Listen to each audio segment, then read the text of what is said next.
VP Sara Duterte maaaring matalo sa 2028 elections?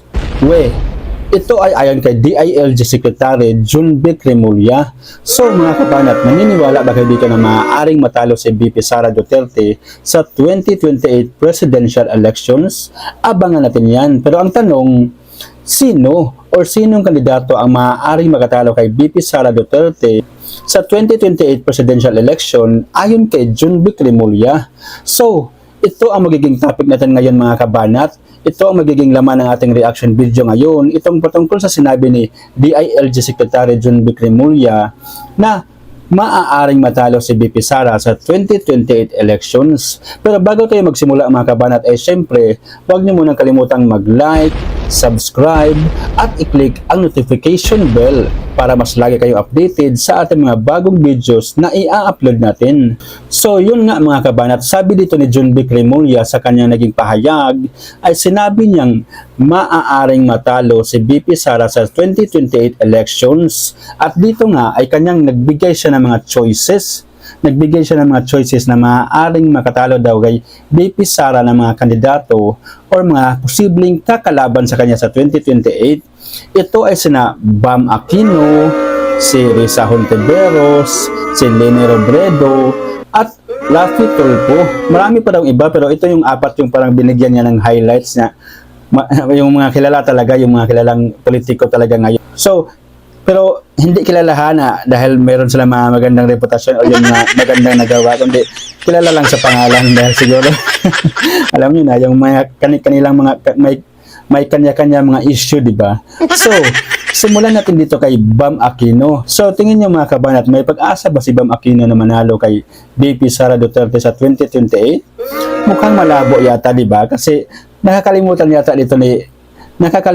ni DILG Secretary Junvic Remulla na itong si Bam Aquino ay kakabalik lang sa Senado ngayon.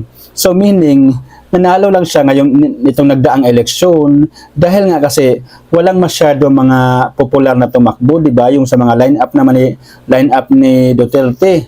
Yun nga, hindi masyado pa mga popular. Kulang pa yung popularity nila, di ba? So kaya hindi sila nanalo, pero posible ding merong magic na nangyari kaya hindi nanalo ang mga line-up ni Duterte. So si Bam Aquino at saka itong si Kiko Pangilinan ay nakapasok na kasi medyo may pangalan na din kasi sila, di ba, sa tarangan ng politika dito sa Pilipinas. So, meron na itong mga solid na supporters. Kasi alam naman natin na tumanda na ang mga ito sa politika dito sa Pilipinas, di ba? Tumanda na pero parang wala namang pagbabago sa Pilipinas. So, itong si Bam Aquino, guys, meron din naman mga maganda nagawa pero malabo talaga makatalo ito kay VP Sara. Sa tingin ko lang kasi, di ba? Kasi kulang siya sa popularity. At saka, medyo yung kulay niya ay nakilala pa siya ng mga tao na dilawan nga. Dilawan pa rin ito. Solid dilawan pa rin ito. Kasi nga Aquino, di ba? So matatandaan natin noong 2016 ay halos naubos yung mga dilawan sa line-up nila. Walang halos nakapasok maliban sa isa. At yun ay si Risa Hontiveros, di ba? At saka nasa panghuli pa nga. Halos naubos yung line-up nila noong panahon na yun. Kasi ibig sabihin parang natapos na talaga yung era nila, di ba? Natapos na yung era nila. Tinapos ni FPRRD yung panahon nila doon. So yun, malabo na si Bam Aquino, lalo na't wala pa ito napapatunayan at higit sa lahat, nanatili pa rin itong isang dilawan. So maliban na lang siguro kung makuha niya yung mga puso o yung mga boto ng mga DDS, di ba? Alam naman natin na ang DDS ang may pinakamaraming supporter, di ba? At saka kahit anong tanggipan ng mga dilawan dyan, yung mga kakamping dyan at itong mga loyalista, ay alam nila na ang DDS talaga ang nananatiling nasa top talaga na may pinakamaraming supporter, di ba? Alam nating lahat yun. Tanga lang siguro ang tatanggi doon, di ba? Ang masasabi ko lang ay malabo talaga itong si Bam Aquino kasi nga parang lalo na ngayon na nakikita natin na kumakampi rin ito sa mga Marcos ngayon, di ba? So, yung mga tao, galit na galit kay Marcos ngayon, tapos kakampi siya doon, kainsuka siya. So, syempre, madadamay siya sa galit ng mga taong bayan, di ba? Pustahan pa nga siguro tayo kapag sa susunod na senatorial elections na naman. O ito, tapos tumakbo ulit ito si Bam Aquino. At saka, halimbawa na kapag nagkaroon na ng mga matibay na pangalan nyo or pundasyon yung mga line-up ng Duterte ng mga senator or yung mga nakagawa na talaga ng pangalan. Kasi nga, ilang taon din yun, di ba? 6 years din. 6 years bago ito tumakbong uli si Bam. So, baka nga sa mga oras na yan ay malabo na siyang makapasok pa kasi nga kilala na ang mga senator ng mga Duterte line-up, di ba? So, malabo itong si Bam Aquino. Malabo ito. So, punta tayo kay Risa Hontiveros. Itong si Risa Hontiveros, masyadong ambisyosa itong si PhilHealth Queen, di ba? Siya na nga mismo nagdeklara na, di ba, na tatakbo siyang presidente basta walang tatakbo sa partido daw nila, okay?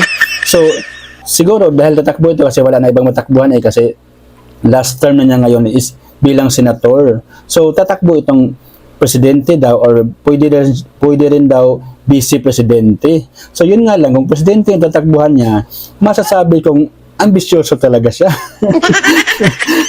Nakalimutan yata niya nagdaang election din na nasa panghuli siya, nasa pangtuwid, di ba? Munti ka na nga hindi makapasok.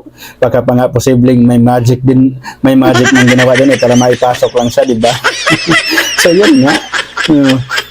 Kasi malay natin, di ba?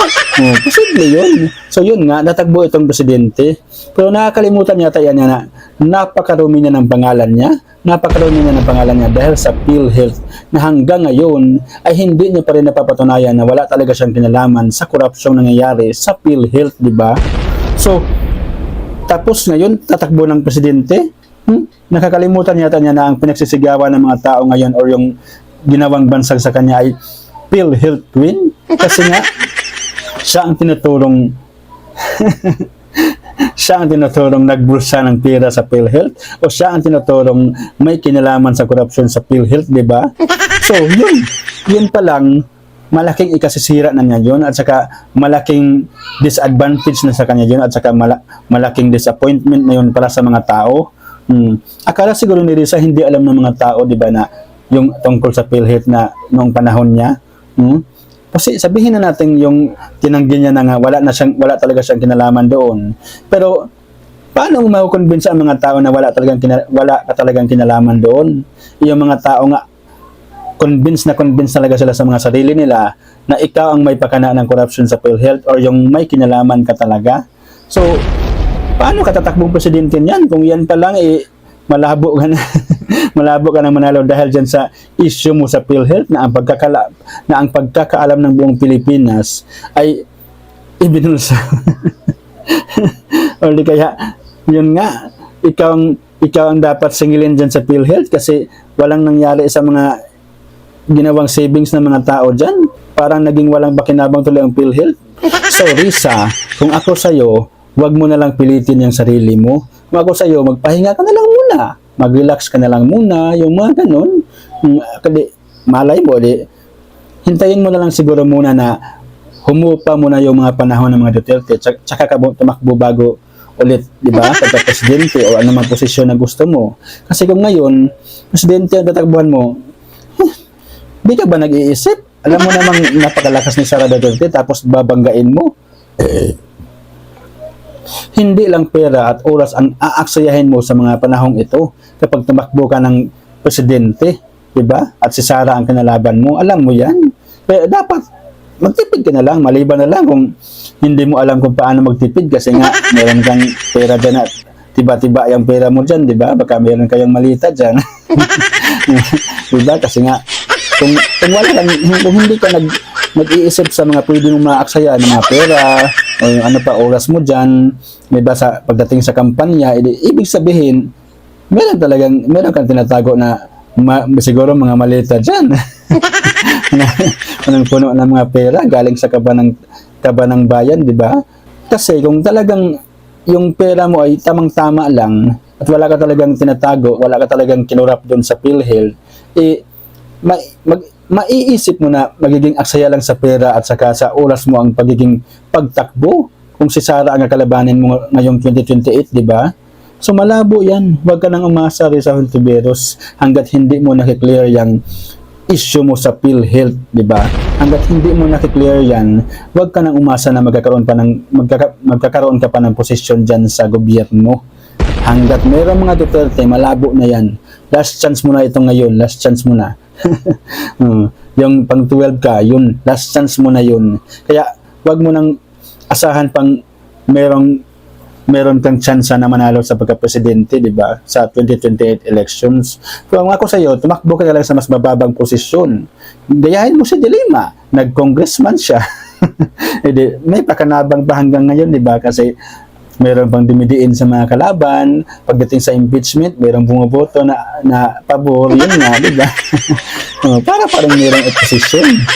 Kahit para naka-align kayo sa admin ngayon, useless yung opposition. Saan na yung opposition, pero yung ang totoo naka-align naman kayo sa administrasyon ngayon, di ba? Siguro dahil sa mali-malita.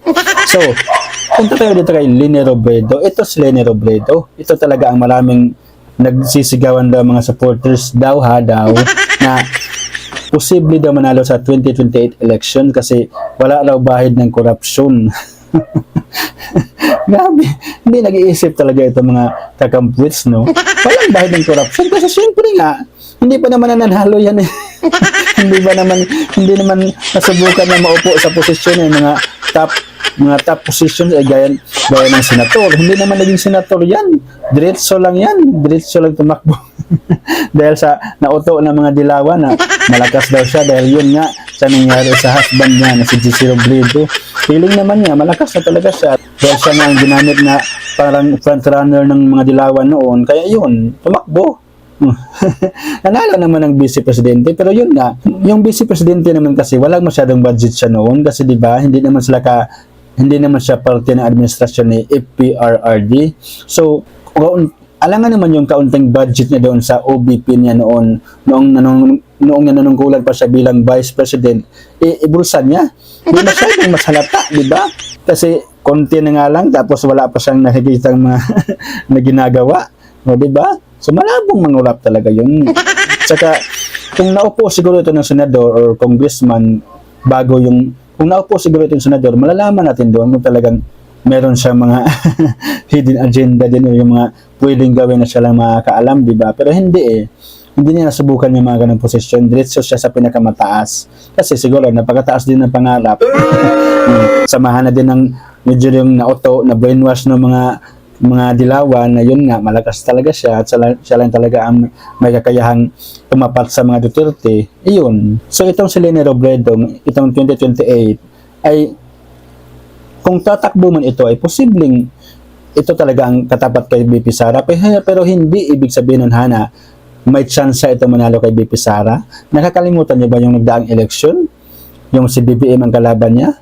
Yung total votes ni Leni Robredo, nasa mga 13 million to 14 million lang yata yun. Dyan lang ha. Dyan lang yung boto niya. Imagine niyo yung kay BP Sara. 32 million. Mas marami pa siyang botante kaysa ni BBM noon. So, parang sabihin na natin mahigit sa kalahati ng boto ni Leni. At saka, ang partida pa yung halos lahat ng artista sa ABS-CBN at GMA noon. Si Leni ang inendorso. Pero ano nangyari? Hindi naging effective yung mga artista. Walang mga silbi. Akala siguro nila dahil sikat sila, susundin sila ng mga tao. Ano ang akala niya sa mga tao? Mga walang mga sariling utak at dahil fans niyo sila, susunod sila sa kagustuhan niyo. Malabo yun, oy. Huwag na kayong umasa. Hindi kayo mga effective na endorser kahit pa kayo mga artista.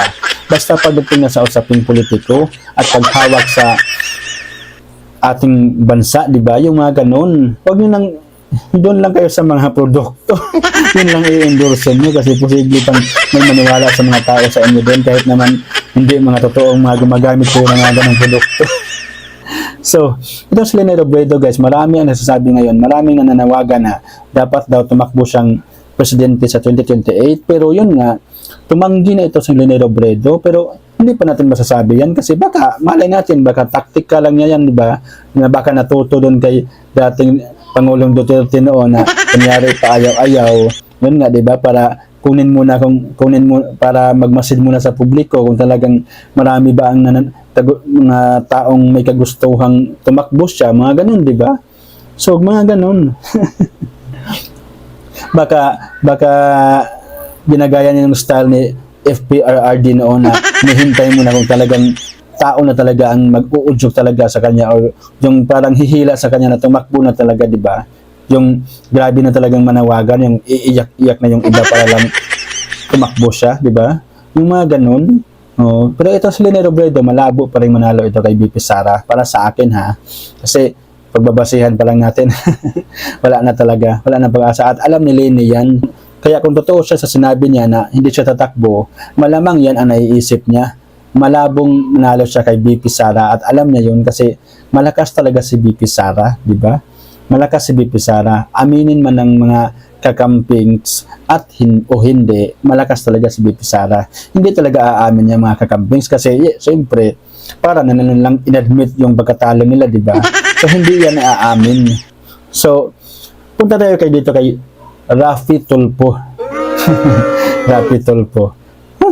Ito na naman to. Yung di ko pa nakakalimutan yung favorite lines nitong mga Tulfo brothers na ito sa Senado, hindi na wala sa kanila yung words na inutil, na inutil kayo, yung ganun. Palaging bukang bibig nila yung sa mga Senate hearing kapag meron silang binabanata ng mga ibang government agencies na alam nilang hindi makakapalag sa kanila. Kaya ang tawag nila, halimbawa merong mga ibang government agencies na hindi nagampanan ng mabuti ang trabaho nila, na yun, tinatawag nila, hindi nila lagi bukang bibig nila dito sa mga taong to, sa mga mababang posisyon kasi sa kanila na inutil ba kayo, yung mga ganon. Wala ba ibang linya sa mga yung magkapatid na Tulfo na ito? Mga inutil lang ba talaga palaging lumalabas sa bibig nila? Hindi ba nila alam na sila din mismo ay mga inutil din? Bakit natin nasasabi inutil din sila? Kasi yun nga, di ba? Hanggang dyan lang ang kaya nila. Hindi nila kayang banatan yung mga taong involved sa korupsyon, sa flood control, at marami pang mga mabibigat na issue na may kinalaman ang administrasyon ngayon. So, di ba binanatan ba nila yung sila Martin Romualdez? Hindi. Binanatan ba nila sa BBM? Hindi. Kasi alam nila na hindi nila kaya ito. At saka, kung pagdating sa mga usaping ito, parang kung ikukumpara nila ang sarili nila doon sa mga taong yun na nabanggit natin ngayon, na Romualdez nga at Marcos, parang tingin nila sa kanilang sa sarili, baka mga insekto lang sila na pwede lang pisain agad. So yun nga, itong katapangan nila, masasabi natin mga plastic. Marami na sasabi ngayon na kasi si Raffy Tulfo ang pwedeng katapat ni VP Sara kasi base sa mga survey kasi malakas daw si Raffy Tulfo. Maniwala naman na kayo dyan sa mga survey. Hindi naman totoo yung ibang survey dyan. Totoo yung iba, mga gawa-gawa lang, pero sinasabi ng mga taga-survey na nag-survey daw sila. Maniniwala ako kapag live nilang ginagawa yan at pinupuntahan yung mga tao, di ba? Ini-interview. At saka random talaga. Hindi yung bigla na lang naglabas ng survey. Wala naman tayo nakitang live na video na halimbawa meron sila mga in-interview ng mga tao, di ba? Wala. So itong Raffy Tulfo, malabo itong pangtapat kay VP Sara sa 2028.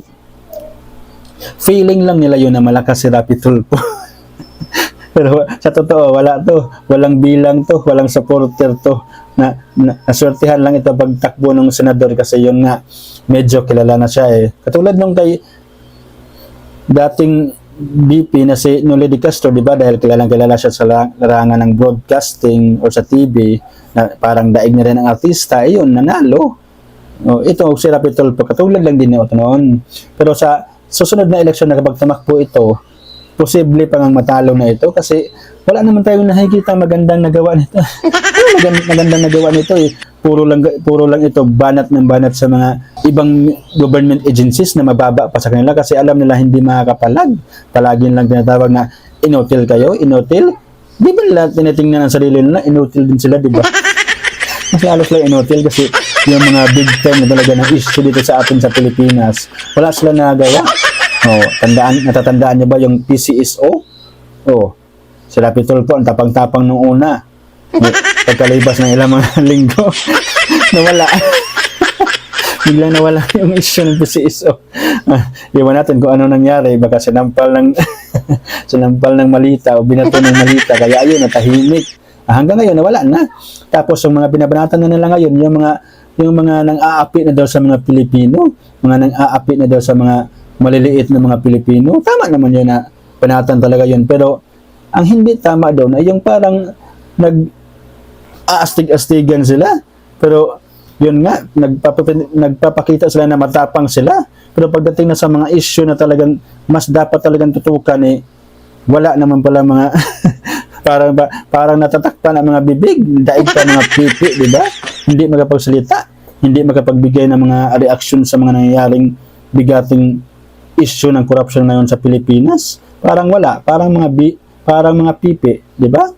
So, paano na din pagkakatiwalaan yung mga yan na mamuno sa Pilipinas, maliban pa dyan sa mga medyo mga duwag naman pala, saka plastic lang ang katapangan, nakitaan na natin na pagkaabusado ang mga yan, di ba? Yung anak niya, congressman pa lang yun, ha? Astang presidente na. Dumaan pa lang. Yung sa issue ng EDSA, yun. Sinyalis na yun na may pagkaabusado to mga to. Di ba? Ganyan sila, peking mga katapangan, at saka maliban pa doon, may lumabas pang panibagong issue, yung akalain nyo isang gabi, gumastos ng 2 million, o sabihin na natin posibleng sa kanya nga galing ang perang yun. Pero 2 million, hindi biro yun, ha? Para tayong sinampal ng kahirapan doon, ha? Parang ipinagyayabang nila na mayaman kami. Parang nilang sinasabi sa publiko na mayaman kami at wala kayong pakialam kung anong gusto ng gawin namin sa pera namin kasi pera namin ito. So parang nilang ipinagsisigawan sa atin na wala tayong karapatan na diktahan sila sa anong gustong gawin nila sa pera nila, di ba? So yun nga. So ang problema natin balang araw, what if ito ang mga klase ng mga tao na muno? Hindi, halimbawa kapag nagwaldas to mga to ng another na naman milyones sa isang gabi lang at binatikos natin, siyempre, alam na natin kung anong mga isasagot nila. Sarili ng pera namin to. Kasi mayaman kami. Yan ganun. Pero, malay natin kung pera pa ba nila yun o hindi na, di ba? So, dapat makasiguro tayo. Huwag yung mga hindi nasa mababang posisyon pa lang, nakitaan na agad natin na pagkaabusado, di ba? Hindi lang dun sa anak nila, pati na si Rapitolpo, mayroong issue. Kaya nyo, tip, 250k yung sa issue ng ewan ko ba kung totoo yun o hindi. Yun nga. So paano na lang tayo ganyan, para sa akin ganyan sila kahambog kasi parang baliwala lang sa kanila ang mga halagang yun. Akalain mo yung tip 250,000 tip lang yun, ha? So ano pa kaya pagdating sa serbisyong ginawa nun? So, ano mang serbisyo ang ginawa yun kaya binigyan ng tip? Siyempre dahil tip yun, mayroong serbisyo na ginawa. So, tip pa lang yun ha, 50,000 na. So, paano na kaya ang serbisyo? Serbisyo na, kung magkano ang binayad sa serbisyo nun. Hindi na natin, wag na natin alamin kung anong serbisyo nun. Basta yun nga, mayroong serbisyo na nangyari. Kasi mayroong tip di ba? So, itong sasabihin ni John Vic Remulla, natatalo daw kay VP Sara, ang dumi-dumi na ng mga pangalan nito. Kilala na ng mga tao na wala talaga mga nagawang maganda ito sa Pilipinas, di ba? Sabihin na natin meron sila nagawa, pero konti lang, mabibilang lang sa daliri. At saka, kung meron mo silang ginawa, yung parang, meron namang party naman yun ng parang personal interest nila. Yung mga ginawa lang nila yun para mapabango yung pangalan nila, di ba? Di ba? Ganun lang yun. Sinasakyan nila yung mga, sa tingin nila, yung magandang issue para makagawa sila ng mga bill or yung mga batas nila na magpapabango sa pangalan nila, di ba? So, ganun lang yun. So, pero sa totoo lang, mas maniniwala pa ako na matatalo si VP Sara kung ang kumilik na ang makikialam. Malay natin, di ba? Kung kumilik na makikialam, si Abante nga nakapasok. Talunan yun, tinambakan pa ngayon ng boto ng kalaban niya. Tapos, ano nangyari? Ayun, may magic na nangyari. Si Abante ang nakapasok, na-disqualify yung nanalo. So, sa puntong yun, mas maniniwala pa ako na ang magiging kalaban ni VP Sara sa 2028 ay itong Comelec. Itong nakaupo sa Comelec. Mas may posibilidad pa na matalo si VP Sara dahil dito sa Comelec, sa nakaupo ngayon sa Comelec. Kaya yan ang dapat bantayan natin. Itong mga binanggit ni John Vic Remulla, wala yan. Malabo yan. Di na kailangang bantayan yan kasi alam na ng taong bayan na mga sa inidoro talaga pupulutin ang mga yan. Ang dapat bantayan ng taong bayan ay itong Comelec.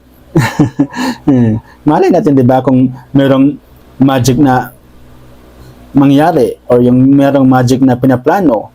So, hindi natin mamamalayan yun. So, ano magagawa natin ngayon? Ano magagawa natin dyan? Pagka 2028 ay bigla na lang may nangyaring kabalaghan na posibleng magpatalo kay BP Sara or yung hindi na siya makatakbo or ano pa dyan or yung ano pa, ma-disqualify siya. O, di ba?